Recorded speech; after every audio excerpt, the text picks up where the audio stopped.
long-standing owner of a building with windows a right to maintain the level of illumination. It is based on the ancient lights law. The rights are most usually acquired under the Prescription Act 1832. The rights.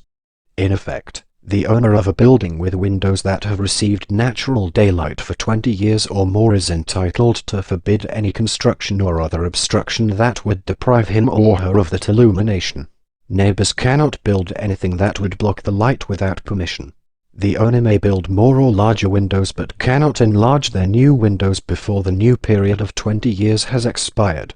It is also possible for a right to light to exist if granted expressly by deed, or granted implicitly, for example under the rule in Wheeldon v.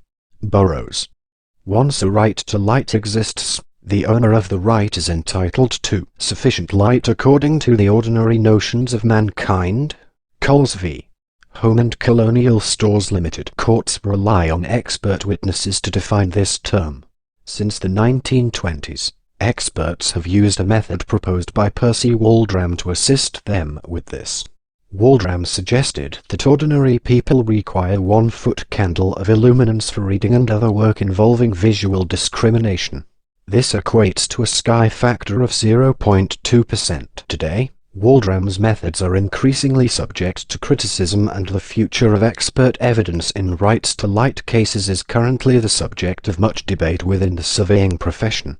After the Second World War, owners of buildings could gain new rights by registering properties that had been destroyed in bombings, and the period was temporarily increased to 27 years.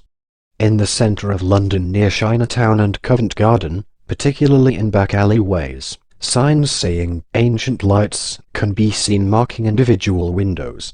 The design and construction of Broadcasting House was also affected by locals declaring their right to ancient lights.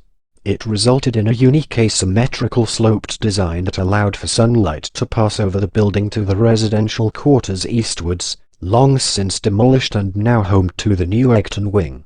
Recent case law from 2010, relating to a commercial development in the centre of Leeds, has significantly changed the perceptions of risk associated with right to light, particularly in the context of commercial schemes.